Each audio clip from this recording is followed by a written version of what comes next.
Olá! Hoje, o nosso papo é sobre um assunto que mexe com tudo: a inclusão escolar aqui no Brasil. A gente vai dar uma olhada em como o país está nessa jornada, sabe? De transformar uma lei que é super bonita no papel em algo que acontece de verdade, no dia a dia das salas de aula. E olha, tudo parte daqui, dessa ideia que é, sério, muito poderosa. É a escola que se adapta ao aluno, e não o contrário. Parece simples, né? Mas isso vira o jogo completamente. Por muito tempo, a gente pensou o exato oposto. Agora não. O estudante está no centro de tudo, e o sistema inteiro precisa se mexer, se reinventar por causa disso. Para a gente entender bem essa história, nosso caminho vai ser o seguinte. Primeiro, o que é inclusão de verdade? Depois a gente vê o que a lei diz sobre isso. Aí vamos para os números, que contam uma história bem interessante. Em seguida, falamos dos desafios práticos e, por fim, por que incluir é bom para todo mundo. Bora lá? Então, primeiro ponto, o que significa incluir de verdade? Porque vamos combinar, não é só garantir a matrícula e pronto. Inclusão de verdade é muito mais que isso. É sobre criar um ambiente onde todo e qualquer estudante se sinta parte, consiga participar e, o mais importante de tudo, consiga aprender de verdade, com qualidade. E aqui, olha que interessante, a gente tem a diferença crucial entre duas palavras: integração e inclusão. No modelo antigo, o da integração, a responsabilidade era toda do aluno. Ele que tinha que se virar para se encaixar. Já na inclusão, a coisa inverte totalmente. É a escola que tem que se movimentar, ser flexível, derrubar as barreiras para garantir que todo mundo aprenda, sem exceção. E olha só, essa mudança de chave não é só uma ideia bonita, uma sugestão pedagógica. Não mesmo. É lei, é obrigação. Então vamos agora para a base legal que segura tudo isso, para entender como a inclusão virou um compromisso nacional, preto no branco. Essa linha do tempo aqui mostra que foi uma construção, sabe, tijolo por tijolo. Começou lá na Constituição de 88, que já apontava para esse caminho. Depois vieram outras leis importantes, até chegar nesse decreto mais recente. O Brasil foi montando um dos conjuntos de leis mais fortes do mundo sobre o assunto. Ou seja, a lei é muito clara, incluir não é favor, é direito. Só que a gente sabe como é, né? Uma coisa é o que está escrito na lei, outra é o que acontece na prática. Então agora vamos já para os dados. Eles vão mostrar para a gente onde o Brasil mandou muito bem e onde o desafio ainda é, assim, gigantesco.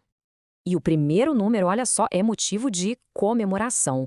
Quase 96%, é muita gente.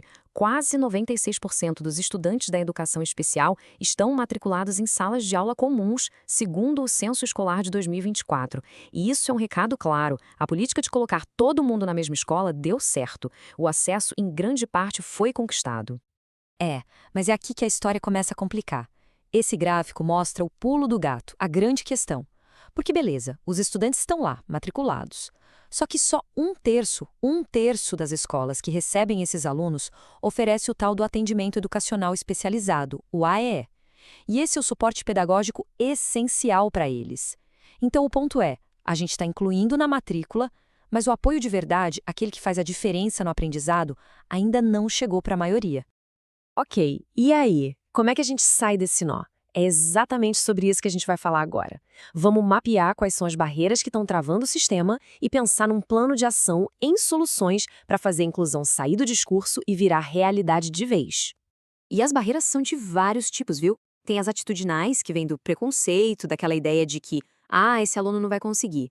Essas talvez sejam as mais difíceis de quebrar. Mas também tem as barreiras físicas, tipo a falta de uma rampa, as de comunicação, sabe? A falta de um intérprete de Libras. E as pedagógicas, que é quando falta preparo para ensinar de um jeito diferente. E a responsabilidade de derrubar tudo isso é da escola. E aqui a gente tem um caminho prático, um plano de ação. A solução passa primeiro por uma gestão escolar que compra a briga, que coloca a inclusão no coração do projeto da escola.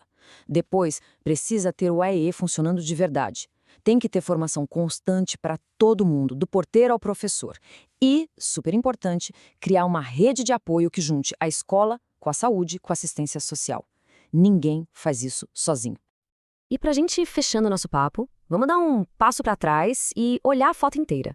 Porque no fim das contas, a educação inclusiva não é um projeto só para alguns alunos, não. É uma coisa que fortalece a comunidade escolar inteira e, por tabela, a sociedade. O efeito é tipo uma onda, sabe, que vai se espalhando. Quando a gente tem ambientes inclusivos, todos os alunos, sem exceção, aprendem a conviver com o que é diferente, a ter mais empatia, a respeitar, o preconceito diminui. E tem mais. As pesquisas mostram que as habilidades sociais e até as notas melhoram para a turma toda. A gente está, na verdade, formando cidadãos mais completos, mais preparados para o mundo real, que é diverso. E tudo isso deixa uma pergunta no ar, né? Para a gente pensar. Que tipo de escola o futuro espera de nós? O jeito que a gente organiza a escola hoje está definindo não só o futuro da educação, mas o tipo de sociedade que a gente vai ter lá na frente. A questão já não é mais se a gente deve incluir, mas como a gente vai fazer isso com a qualidade e a humanidade que o futuro está pedindo. E a gente termina com essa frase, que resume tudo. Incluir é isso. É plantar hoje a sociedade que a gente quer colher amanhã. Cada escola que se reinventa, cada professor que tenta um jeito novo, cada gestor que lidera essa causa, está, na verdade, cultivando um futuro melhor, mais justo, mais inteligente. Para todo mundo. A inclusão é, acima de tudo, um projeto de futuro.